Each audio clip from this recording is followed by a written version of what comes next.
somewhere, Amazon, what have you. But check them out if you haven't checked out Afro Samurai. It's very good, very classic martial arts anime. Cool. And I think that's it. If you guys want to jump into our main focus, do it. 5, 4, 3, 2, 1. And now for the movie focus of the week. All right, Diego. So tell everybody about the film that you picked. So the film that I picked was Daft Punk's Interstellar. A lot of people call it 555, but I like to call it 5,555, which is the long version of it. But it's actually it's a collaboration between Daft Punk and Thai Animations. Daft Punk, I know for a while, were inspired by Thai's animations, Captain Harlick, I think that's what it's called. And they reached out to Thai Animations to create this movie. Yeah. Which it was, I mean, at its time, it was, I think it was before its time. Like, this movie just made so much sense in that way. And I mean, it was a Japanese-based movie, but with a French twist to it. Yeah. Because I don't know if a lot of people know that French movies are more about sound rather than visual effect, more than actual dialogue or anything. Yeah. You should also say that Daft Punk, French. Yeah. A lot of people don't know because they keep their kind of identities hidden, but they're French. They're a French dual group, and this is where they're actually third movie making this. Right. So I mean, this movie is one of my favorites. I saw it a couple of times. I think the first time I saw it was on MTV2 when MTV2 was relevant.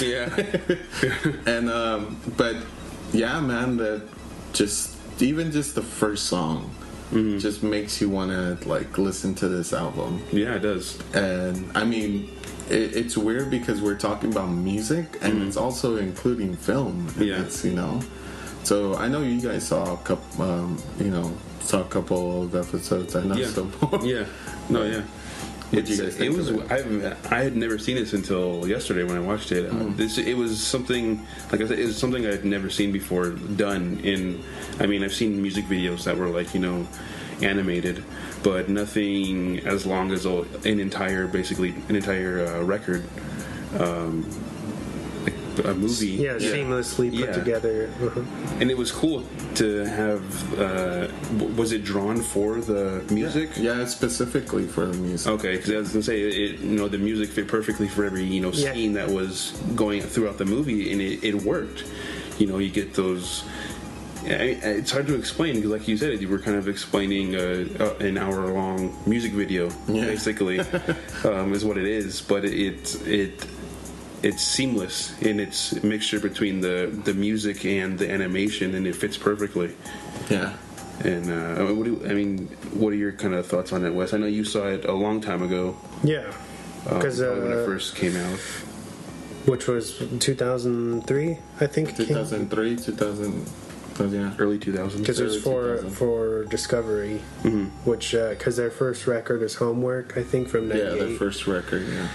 And then Discovery, which is the second one, and then so this film is kind of following that Discovery record from start to finish. And like you said, it's just so impressive how you can tell the animation is matching the beats. Yes. The beat structure so well. Yeah, exactly.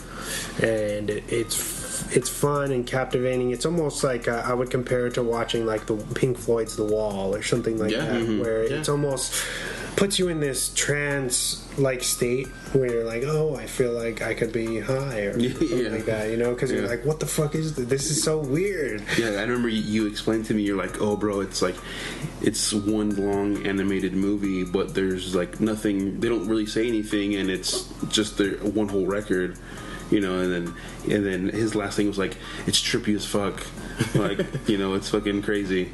I mean, if some of the listeners have never seen it, I recommend just check it out. Just check it out because it's a really interesting movie. Yeah. And like I said, especially people that like musicals, like this would be an interesting thing for you to see. Yeah.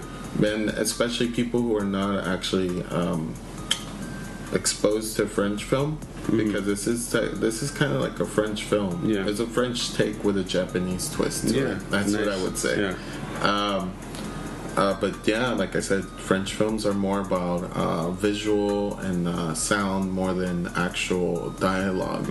So I mean, I know a lot of people that I know have told me that it's weird in a sense because there's no dialogue, and that's what a lot of people expect that from this movie. But there's no, that's what I think. That's what immediately throws you off. Yeah. Going into it, because you're expecting maybe like in between songs there being some type of dialogue where they're talking, and just so you can kind of I don't know, just hear characters talking. Yeah. But you don't at all, and it doesn't. You get used to it, and it doesn't bother you. Yeah. And then like, the music carries on throughout the whole movie, and it's perfect. It's pretty interesting that they were able to push the narrative along with the tracks, like where the tracks kind of are telling you the story, or setting you up for the mood of that scene. Yeah, exactly. Because that's what it is. It's like each track is its own scene. Because we start off, we meet this fucking famous pop band. They're playing the first. What's the first one? One More Time. Yeah, they're playing a show, and that's part of the set. And then once we get through that, we're into the second one that's a little bit darker, and then you see like they get abducted. Yeah, they get it by some weird ass fucking dudes in black motherfuckers.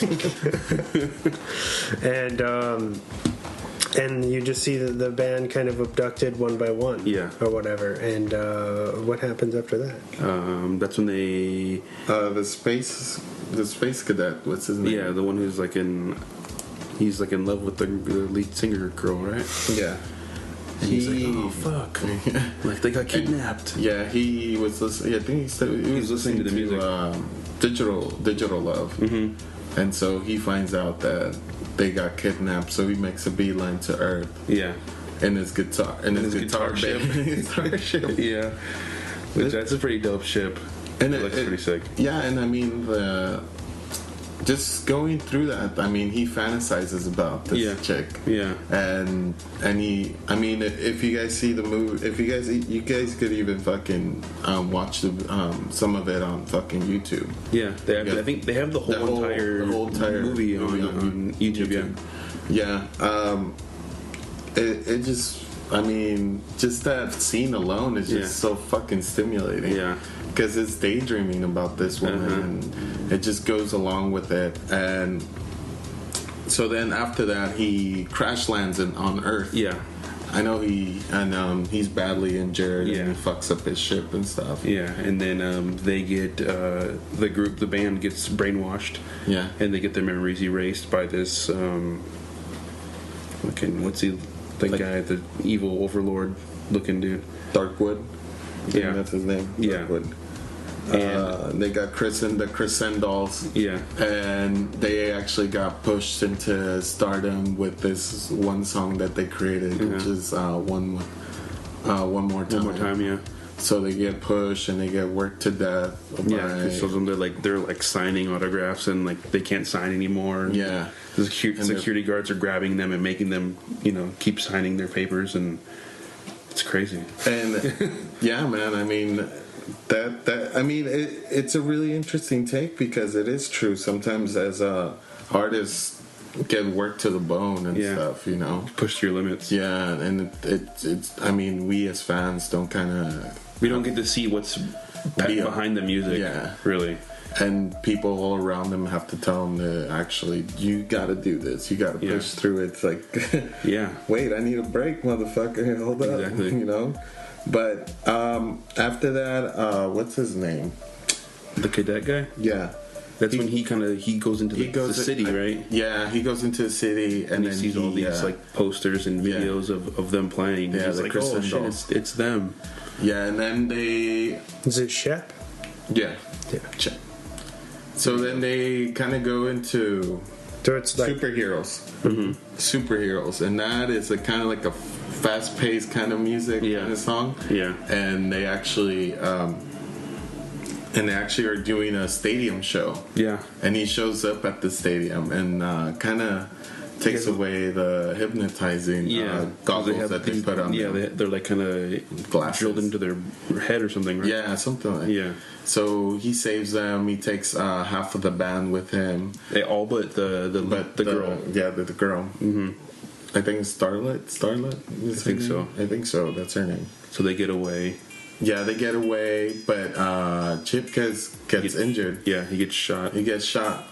So then we go into Something About Us, which is like one of the most romantic songs I think in the album. Mm-hmm. And as he's dying, he's showing them who they are. Yeah, like holograms and stuff of their videos. Yeah, and it's crazy because as he's dying, he gets to meet his crush, but he's dying, and it's like crazy. Yeah. You know? Yeah. Like it's ridiculous. I just saw. I was just talking to a friend about this today, and I was telling them about this specific song and the video to it, and he kind of looked at me. He's like, "Dude, why would?" I don't know how they did this because it shouldn't be the other way around. Like he gets shot after she meets her, and now he's dying, and what's going on here? Yeah, and you know that's it.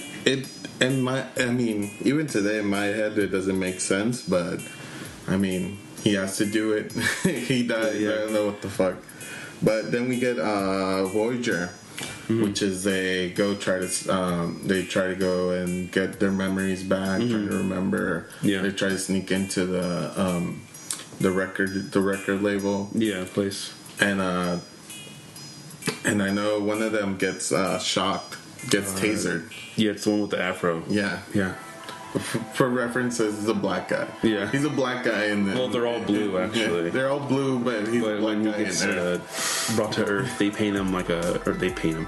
Yeah, they basically dye his skin like black. He's a black dude. Yeah. Yeah, and so then as he's tasered, he gets back into his old, his regular form. His skin starts fading away, and then we go into Veritas quote. Yeah, that one. Yeah. We go into that, and then they actually find out that this guy named Darkwood has been doing this for years, like centuries. Centuries, and he's been capturing like different races of aliens and turning them into musicians. Yeah. And basically, the whole thing was like this last album he needed to get like a record. Yeah, and it was it's 5,555. Yeah. Which and it's called the Crescendals, or the one that is presented to him to control the world. So basically, they kind of go into this manor called Darkwood again, and they try to go in, and they find out that he's a part of a cult. Yeah, and this is happening. This has been for years and years and years. So then they throw the record into like this volcano thing. Yeah, it's like a pit. Yeah, like a pit, and he jumps. Darkwood jumps into the pit and go grab it. Yeah, and so he ends up dying. The manor ends up getting exploding. Destroyed. Right? Yeah. So they end up. The record label ends up finding out what was going on and what this guy Darkwood what he did to them. Yeah, they restore their memories, right? Yeah, and then they actually start fixing their shit. Yeah, and they're like, oh, we're gonna send you back to to your planet or whatever, because they do rebuild the guitar ship. Yeah, and then they shoot him off into space, right? Yeah, they shoot him up into space, and it's crazy because like if you really think about it, I don't think we would do that to aliens. Yeah, we'd be like, oh, we're gonna like dissect you, and see like why are you on Earth? Yeah, and so they do this thing where they ship them off to their own planet and stuff. And where they go into that like that wormhole. Yeah, that wormhole actually. Darkwood comes out and he's like a ghost or like evil spirit traveling through the wormhole. And what's his name? The ghost of what's the Chet? Or ship. The goes to